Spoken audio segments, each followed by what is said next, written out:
E aí pessoal, como vocês estão? Tranquilidade? Meu nome é Hugo e hoje eu vim trazer essa placa-mãe 1155. E pessoal, LGA 1155 ainda vale a pena? A gente vê muitos processadores dessa geração de placas circulando por aí. Mas será que ainda vale a pena montar um PC com essa plataforma? Ou se você tiver um processador, uma placa-mãe, será que ainda vale a pena você conseguir restar esse kit para poder usar ele hoje em dia? E é isso que nós vamos ver hoje. Então para dar aquela força, não se esqueça de deixar o like, se inscrever no canal e ativar o sininho, fechou? Dito isso, bora falar um pouco da placa, de onde veio a entrega, que você vai se surpreender. Então galera, eu não peguei essa placa-mãe aqui no AliExpress, eu acabei pegando na Shopee.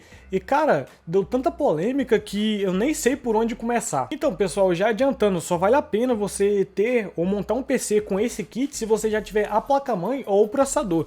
No meu caso, eu pedi uma placa-mãe H61. Eu já tenho um processador, que é um i5 2400 que já estava parado há algum tempo aqui na minha casa. Então eu decidi pegar essa H61. Mas eu percebi que os preços no AliExpress estavam meio fora da curva para uma placa dessa geração e o preço custar acima do que ela deveria valer. Eu sei que alguns anúncios de lá, algumas placas são refeitas, outras placas são usadas, mas até as placas usadas estavam com preço acima do que as placas que já eram refeitas ou novas no caso. Então eu decidi recorrer ao perigo. Eu decidi comprar essa H61 na Shopee. Ela custou R$170, uma diferença de quase R$50 se você for comparar ela com o AliExpress. Eu sei que ela é uma placa usada e tudo mais pra frente a gente vai falar um pouco disso, mas até aí beleza. Eu vi um anúncio na Shopee de um vendedor que estava vendendo essa placa e já tinha mais de 300 pedidos. Falei, vou comprar. Fiz o pedido e tudo mais e até aí tranquilo. Quando essa placa-mãe chegou no Brasil, eu fui taxado em R$110. Aí pensei, poxa, a placa custou R$170, se eu pagar 110 não vai compensar. Então eu decidi recusar a placa para poder pegar o reembolso. Apesar disso, não ia ter problema. Mesmo que eu estava arrependido, eu poderia ter pedido outra, dessa vez pelo AliExpress, enquanto eu resolveria o problema do reembolso na Shopee. Aí eu recusei o objeto, eu cliquei em recusar o objeto, mas depois de 4 dias ele foi liberado e já estava aqui na minha cidade. Eu sei que geralmente as placas-mãe ela não vêm com bateria. Vindo com bateria é muito raro de acontecer, mas ela veio com bateria e o processador também. E pessoal, o processador que veio, ele é um Celeron, ele é um modelo G1620. Não sei se vai dar pra ver, eu vou tentar deixar algumas takes dele. Geralmente, cara, o Celeron ele tem um nível de desempenho muito abaixo do esperado, assim, é coisa pra básica de escritório e tudo, mas eu dei uma pesquisada e ele marca mais de 500 pontos no CPU-Z, ou seja, é um Celeron bombado, cara. Mas claro que nós não vamos usar ele, a gente vai usar o i5 2400. E é isso, pessoal, esse foi o rolê todo que a gente precisou pra gente poder fazer esse vídeo. Mas bora testar esse kit, bora ver até onde ele pode chegar, bora fazer alguns testes no CPU-Z, ver algumas especificações deles também. Claro, vamos ver até onde esse processador pode chegar em jogos e vamos ver se ele ainda vale a pena mesmo depois de 10 anos de lançamento. Então é isso, mas antes bora montar ele, preparar todo o kit e depois bora falar um pouco dele. Então pessoal, falando um pouco da placa-mãe, ela tem 2 slots DDR3 e ela suporta até 16 GB de memória RAM. Se eu não me engano, a frequência máxima que ela suporta é até de 1600 MHz. Eu vou deixar na tela aí caso eu esteja errado ou não. E o PCI Express que ela opera é 2.0. Eu sei que tem placas-mães mais completas com USB 3.0, saída HDMI e o próprio PCI Express 3.0, mas essa H61 ela é um pouco mais basiquinha. E como vocês podem ver, ela tem 6 entradas, USB 2.0, o RJ45 e uma saída DVI. E para poder alimentar ela não é necessário aquele conector de 8 pinos, um de 4 pinos já é o suficiente. Claro que depende da placa de vídeo que você for colocar, aí demanda uma fonte de qualidade e se não for por isso, uma fonte de até uns 250 watts para cima já supre ela tranquilamente. E nesse modelo específico, pessoal, se vocês olharem, ela tem 2 furos, um para 775 e outro para 1155, ou seja, ela suporta os Air Cooler 775 e os 1155. E eu nunca tinha visto esse tipo de furação em uma placa-mãe. Geralmente são os Air Cooler que suportam vários tipos de plataformas e sockets diferentes, 775, 1156, 1155, AM3, AM4, enfim, eu achei isso bem interessante e diferente. Eu tinha esquecido de mencionar também, como ela tinha vindo, ela veio um pouco suja, mas isso não é problema desde que funcione. E ela também, o SATA, as portas SATA que ela opera são 2.0 e não 3.0. Ou seja, se você pôr um SSD, provavelmente ele vai ficar na casa dos 250 megas de leitura e escrita. Mas de resto eu acho que é isso aí. Então, para montar nosso kit, eu vou usar uma RX 570 Triple Fan.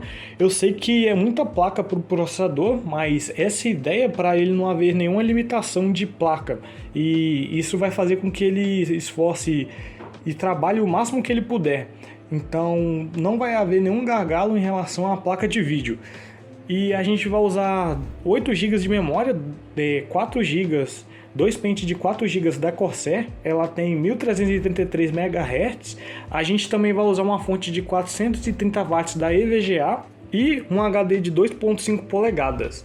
E como esse teste é mais de processador e kit, tudo, não vai requerir um SSD para acelerar o sistema e tudo mais. Eu sei que é importante para as pessoas que vão montar esse kit, vão usar por muito tempo, mas como aqui é só para testes, então um SSD com sistema operacional e jogos vai ser suficiente.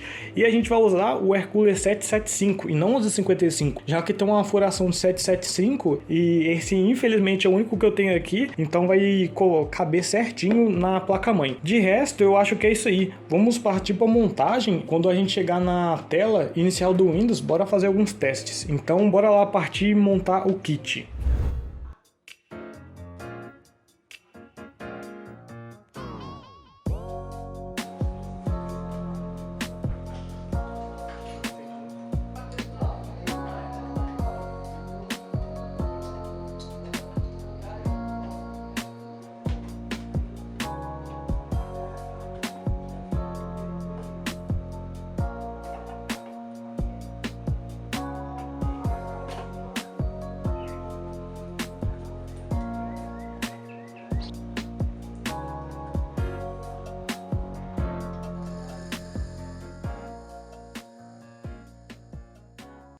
Pessoal, infelizmente tive um imprevisto aqui e eu não vou poder testar a bancada, mas eu peguei esse vídeo de testes com o mesmo kit, porém com 16 de RAM e um RX 480, que tem praticamente a mesma performance da RX 570. Eu vou deixar o link do canal M-Game na descrição e também para vocês darem uma olhada no teste mais completo e tudo mais. Então, começando com Red Dead Redemption 2, no médio, teve uma média de 38 a 42 quadros. Esse jogo pesa mais para a placa e ficou com 80% de uso do processador e um consumo de em torno de 7 GB de memória RAM.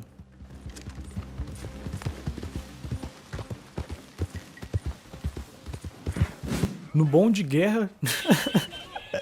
Bom de guerra. No God of War, a gente teve médias de quadro entre 38 a 45 quadros. Às vezes o jogo oscilava para menos FPS, às vezes para mais FPS. E notem também que o i5 usou toda a sua capacidade e a memória RAM ficou em 8,5 GB de consumo.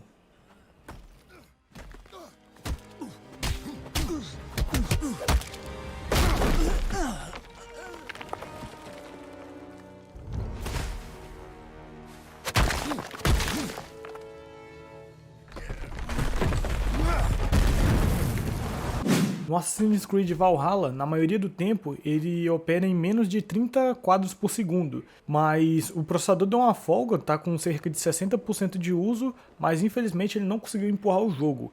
E o jogo teve um consumo médio entre 7,9 GB de memória RAM.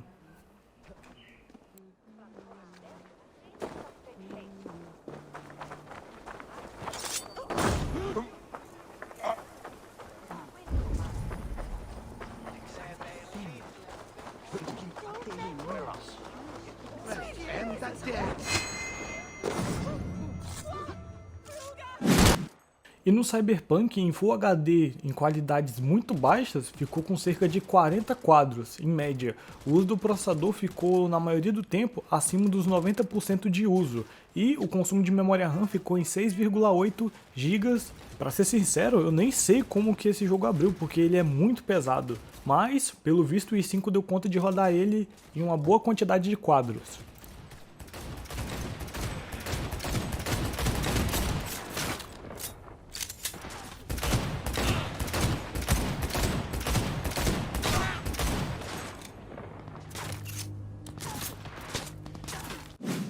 Já no Miranha... Miranha... Eu tenho que parar com isso, velho.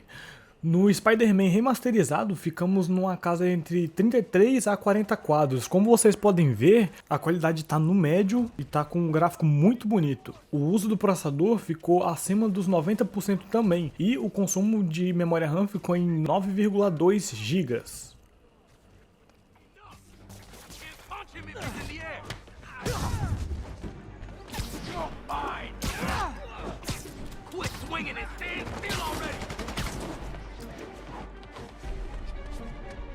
One more game!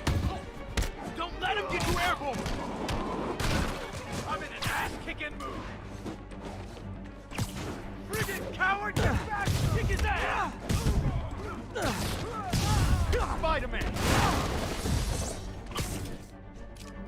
I can't punch him if he's in the air! O Need for Speed Heat, como vocês podem ver, ficou com uma média entre 30, 35 em alguns casos. E como vocês podem ver, o jogo dá alguns travamentos, alguns stutters e engasgos. E também o uso do processador está em 100% na maioria da parte da gameplay. E às vezes ele sofre quedas muito bruscas. O uso de memória RAM ficou entre 6,3 GB.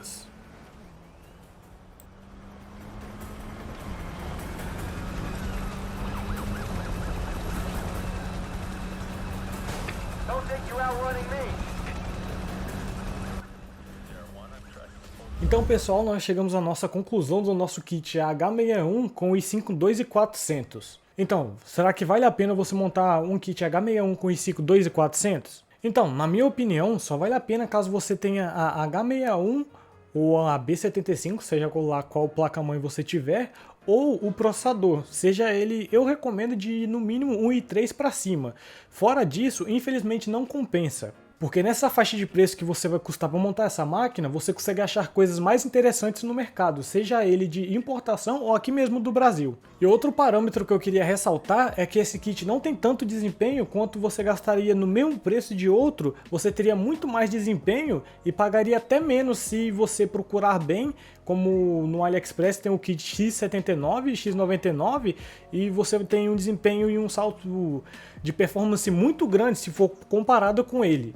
Apesar de ser antigo, a galera pede um preço muito fora da curva, seja em marketplace ou até no Mercado Livre. E em outro ponto também, esse 5 ele é 4/4, ou seja, ele tem uma performance muito limitada para jogos atuais também. E ele também não suporta o Windows 11, já que o Windows 11 pede alguns recursos a mais e atuais do que o Windows 10. Então, ele não, além de não suportar, claro que ele pode suportar se você usar algumas manobras, mas tipo, se você quiser instalar ele sem ter nenhuma dificuldade, você não vai conseguir. Para jogos leves que não requer um nível muito alto de processamento, esse kit acabou sendo muito bom. E algumas placas de vídeos que poderiam caber com ele seria como uma GT 1030, uma GTX 750 Ti ou alguma placa desse nível de performance. E se você estiver jogando algum jogo pesado, e o Windows em segundo plano ele funciona com várias funcionalidades, inclusive antivírus ou algum tipo de varredura, então se ele precisar de processamento, você vai perder desempenho no seu jogo, se ele for mais pesado também. E eu acho que é isso aí, pessoal. Eu espero que você tenha gostado. Caso você tenha gostado, deixe seu like, se inscreva no canal e ative o sininho, porque nós vamos ter conteúdo toda semana, fechou? Então, eu vou ficando por aqui. Um forte abraço, tamo junto e fui!